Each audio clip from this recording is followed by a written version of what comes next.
ആദ്യം ശ്രീ ജോസഫ് ആന്റണി, ഈ യുദ്ധം തുടങ്ങിയതിൻ്റെ പ്രഖ്യാപിത ലക്ഷ്യം ഒന്ന് ഇവരുടെ ന്യൂക്ലിയർ ബോംബ് ഉണ്ടാക്കാനുള്ള ശേഷി ഇല്ലാതാക്കുക എന്ന് പറഞ്ഞുകൊണ്ടാണ്. ഇപ്പോഴത് ഖാംനയെ കൊല്ലണം, ഭരണകൂടത്തെ മാറ്റണം എന്നൊക്കെ പറയുന്നു. അമേരിക്കയാകട്ടെ ഒരു തീരുമാനം പറഞ്ഞില്ല. ഇതിൽ ഡയറക്റ്റ് ഇൻവോൾവ്മെൻറ്റിനെ കുറിച്ചുള്ള ഒരു തീരുമാനവും ഇതുവരെ വന്നിട്ടില്ല. ഇസ്രായേലിനെ സംബന്ധിച്ച് ഇതൊരു ഇറാനെ വില കുറച്ച് കണ്ടുകൊണ്ട് ഒരു ആക്രമണം തുടങ്ങിയതുപോലെ തോന്നുന്നുണ്ടോ?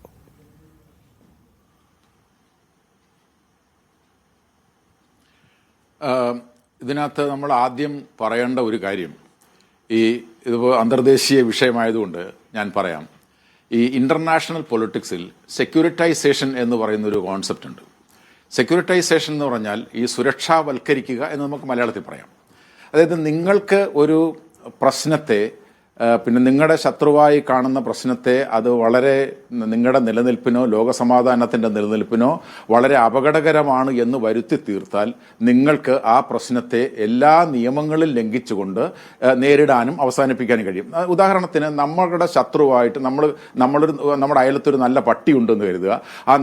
അത് നല്ല പട്ടിയാണ്, കുഴപ്പമൊന്നുമില്ലാത്ത പട്ടിയാണ്. പക്ഷേ ആ പട്ടിയെ കൊല്ലണം. നമുക്ക് ആ പട്ടിയെ കൊല്ലണമെങ്കിൽ ഇതിന് പേയുള്ള പട്ടിയാണ്, ഇത് പേപ്പട്ടിയാണ് എന്ന് നമ്മൾ പ്രചരിപ്പിച്ച് സാധിച്ചെടുത്തു കഴിഞ്ഞാൽ, ആ നറേറ്റീവ്സ് നമ്മൾ നേടിയെടുത്തു കഴിഞ്ഞാൽ നമുക്ക് എല്ലാ നിയമങ്ങളും ലംഘിച്ചുകൊണ്ട്, നമുക്കറിയാം ഒരു നായയെ നമുക്ക് സാധാരണഗതിയിൽ കൊല്ലാനാവില്ല, എന്നാൽ അതൊരു പേപ്പട്ടിയാണെന്ന് വരുത്തി തീർത്തു കഴിഞ്ഞാൽ നമുക്ക് എങ്ങനെ വേണമെങ്കിലും അതിനെ കൊല്ലാനുള്ള പിന്നെ ഒരു സാധ്യതയുണ്ട്, ഒരു സാഹചര്യം ഉണ്ടായിത്തീരും. എന്നതുപോലെ ഇപ്പോൾ നമ്മൾ അന്തർദേശീയ തലത്തിൽ കാണുന്നത്, ഇറാൻ എന്ന് പറയുന്നത് അമേരിക്കയുടെയും ഇസ്രായേലിൻ്റെയും പ്രഖ്യാപിത ശത്രുവാണ്.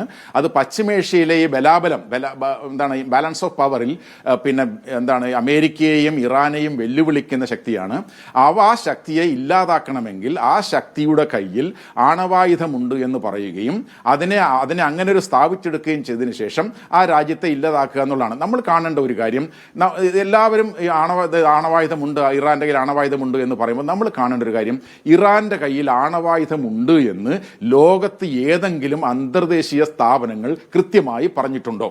അതായത് ഇത്തരം കാര്യങ്ങളിൽ പിന്നെ ഒരു രാജ്യത്തിന്റെ കയ്യിൽ ആണവായുധമുണ്ട് എന്ന് പറയേണ്ട ഉത്തരവാദിത്വം ഐക്യരാഷ്ട്ര സംഘടനയുടെ കീഴിൽ പ്രവർത്തിക്കുന്ന ഇന്റർനാഷണൽ അറ്റോമിക് എനർജി ഏജൻസി എന്ന് പറയുന്ന പ്രസ്ഥാനത്തിനാണ്. അവർ പലതവണ ഇത് നടത്തുകയെങ്കിലും ഇങ്ങനെ ഒരു ആണവായുധമുണ്ട് ഇറാന്റെ കയ്യിൽ എന്ന് പറഞ്ഞിട്ടില്ല. എന്നു മാത്രമല്ല, അമേരിക്കയുടെ തന്നെ ആഭ്യന്തര ഇന്റലിജൻസ് മേധാവിയായിട്ടുള്ള തുൾസി ഗബാർഡ്, അവർ ലോകത്തിലെ അറിയപ്പെടുന്ന ഇസ്ലാം വിരുദ്ധ സ്ത്രീയാണ്. അവർ പറഞ്ഞു കഴിഞ്ഞ മാർച്ചിൽ ഇറാന്റെ കയ്യിൽ ആണവായുധമില്ല എന്ന് പറഞ്ഞു. അമേരിക്കയിലുള്ള ആളുകൾ, അമേരിക്കയുടെ ഉത്തരവാദപ്പെട്ട ആളുകൾ, അന്തർദേശീയ തലത്തിൽ ആണവായുധത്തെ സംബന്ധിച്ചുള്ള ആളുകൾ ഒക്കെ പറയുകയാണ് ഇറാൻ എന്ന് പറയുന്ന രാജ്യത്തിന്റെ കയ്യിൽ ആണവായുധമില്ല. അങ്ങനെ ആണവായുധമില്ലാത്ത രാജ്യത്തിന്റെ അടുത്ത് ആണവായുധമുണ്ട്, അതില്ലാതാക്കണം, ആ രാജ്യത്തെ തന്നെ ഇല്ലാതാക്കണം എന്ന് പറയുന്നത് ആരാ പറയുന്നത്? ഇസ്രായേലാണ് പറയുന്നത്. ഇസ്രായേലിന് അത് പറയാനുള്ള അവകാശമുണ്ടോ എന്നുള്ളതാണ് ഒന്നാമത്തെ കാര്യം. ഇസ്രായേലിന് എന്തുകൊണ്ടത് അധികാരമില്ല, അല്ലെങ്കിൽ ഇതിന് അർഹതയില്ല? ഇസ്രായേലിന് അർഹതയില്ല എന്ന് പറയുന്നതിന്റെ കാരണം, ഇസ്രായേൽ എന്ന് പറയുന്ന രാജ്യം ഒന്നാമത്തത് ആണവ രാജ്യമാണ്.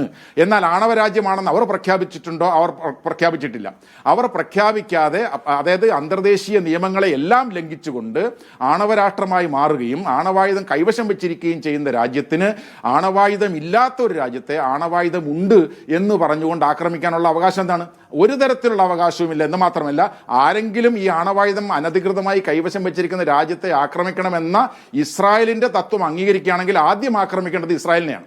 അപ്പോൾ അങ്ങനെയുള്ള ഒരു അവസ്ഥയിൽ എത്തി നിൽക്കുന്ന രാജ്യം എന്തുകൊണ്ട്? എന്നാൽ അതിൻ്റെ അർത്ഥം എന്താണ്? ഈ ആണവായുധമല്ല വാസ്തവത്തിൽ ഇസ്രായേലിന്റെ കൺസേൺ ഇറാനാണ്. അപ്പോൾ ഇറാൻ, കാരണം എന്താണെന്ന് വെച്ചാൽ നമുക്കറിയാം, നമ്മൾ ഈ പശ്ചിമേഷ്യൻ രാഷ്ട്രീയം വളരെ ഒബ്സർവ് ചെയ്യുന്ന ആളുകൾക്കറിയാം, ഇന്ന് ഈ പശ്ചിമേഷ്യയിൽ ഇസ്രായേലിൻ്റെയും അമേരിക്കയുടെയും ഈ ഏകഛത്രാധിപത്യത്തെ ചോദ്യം ചെയ്യുന്ന ഒരേ ഒരു രാജ്യം ഇറാനാണ്. അപ്പോൾ അങ്ങനെയുള്ള ഇറാനെ ഇപ്പോൾ സിറിയ ഇല്ലാതായി, അല്ലെങ്കിൽ പിന്നെ കഴിഞ്ഞ 21 മാസമായിട്ട് നടന്നു വരുന്ന പശ്ചിമേഷ്യയിൽ ഇസ്രായേൽ പലസ്തീൻ സംഘർഷത്തിന്റെ ഫലമായിട്ട് അവരുടെ കൂടെ ഉണ്ടായിരുന്ന ഹെസ്ബുള്ളയും ഹമാസും ഹൂതികളും ഒക്കെ ദുർബലമായി. അപ്പോൾ അങ്ങനെ നിൽക്കുന്ന സാഹചര്യത്തിൽ this is the right time to kill Iran എന്ന് പറയുന്ന തരത്തിലേക്ക് അങ്ങനെ വന്നാൽ അതിനെ ഇല്ലാതാക്കാൻ കഴിയും എന്നുള്ള പ്രഖ്യാപിത ലക്ഷ്യത്തോടു കൂടിയിട്ടാണ് രണ്ട് കാര്യങ്ങൾ പറഞ്ഞിരിക്കുന്നത്. ഒന്ന്, ഇസ്രായേലിന്റെ ആണവ പദ്ധതി ഇല്ലാതാക്കുക, മറ്റൊന്ന് റഷ്യൻ ചേഞ്ച് നടത്തുക.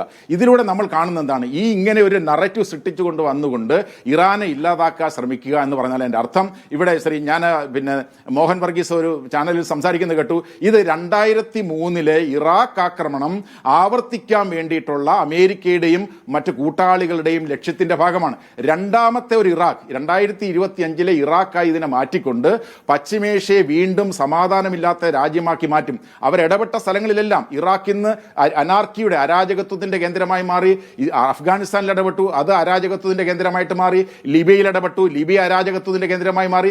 എവിടെവിടൊക്കെ അമേരിക്ക അവിടെ ജനാധിപത്യം വരുത്താൻ, അവിടെ സമാധാനം വരുത്താൻ, അവിടെ ആണവായുധം ഇല്ലാതാക്കാൻ ശ്രമിച്ചോ അവിടൊക്കെ സമാധാനമില്ലാത്ത രാജ്യമായി മാറി. ഇതുകൊണ്ട് ഉണ്ടാകാൻ പോകുന്ന ഒറ്റ കാര്യം കൂടെ പറഞ്ഞ് ഞാൻ അവസാനിപ്പിക്കാം. ഇതുകൊണ്ട് എന്താ ഉണ്ടാകാൻ പോകുന്നത്? ഈ ആക്രമണം ഇങ്ങനെ പോയാൽ ഇതുകൊണ്ട് ഉണ്ടാകാൻ പോകുന്ന കാര്യം, ഇതുവരെ ഇറാൻ ആണവായുധം വേണ്ട എന്ന് പറഞ്ഞിരുന്ന ആളുകൾ പോലും ഇറാൻ ഉടൻ തന്നെ ആണവായുധം ഉണ്ടാക്കണമെന്ന അവസ്ഥയിലേക്ക് കാര്യങ്ങൾ എത്തും.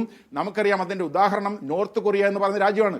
നോർത്ത് കൊറിയ സാമ്പത്തികമായും സൈനികമായി പോലും വളരെ ദുർബലമായ രാജ്യമാണ്, സാമ്പത്തികമായി വളരെ ദുർബലമായ രാജ്യമാണ്. ആ രാജ്യത്തെ അമേരിക്കൻ പ്രസിഡന്റ് പോയിട്ടാണ് ചർച്ച നടത്തുന്നത്. എന്തുകൊണ്ടാണ് ചർച്ച നടത്തുന്നത്? ആ രാജ്യം ആണവ രാജ്യമാണ് എന്നുള്ളതുകൊണ്ടാണ്. അപ്പോൾ ആണവ ആയുധം ഉണ്ടെങ്കിൽ മാത്രമേ ഈ അമേരിക്കയുടെയും അല്ലെങ്കിൽ അങ്ങനെയുള്ള രാജ്യങ്ങളുടെയും നിയന്ത്രണമുള്ള സമൂഹത്തിൽ നിലനിൽക്കാൻ കഴിയൂ എന്ന തിരിച്ചറിവിലേക്ക് കൂടുതൽ രാജ്യങ്ങൾ വരികയും ആ രാജ്യങ്ങൾ ആണവായുധ പദ്ധതിയിലേക്ക് പോകാനുള്ള സാധ്യതയുമാണ് ഈ അനധികൃതമായ അനാവശ്യമായ ആക്രമണം തുറന്നിടുന്നത്.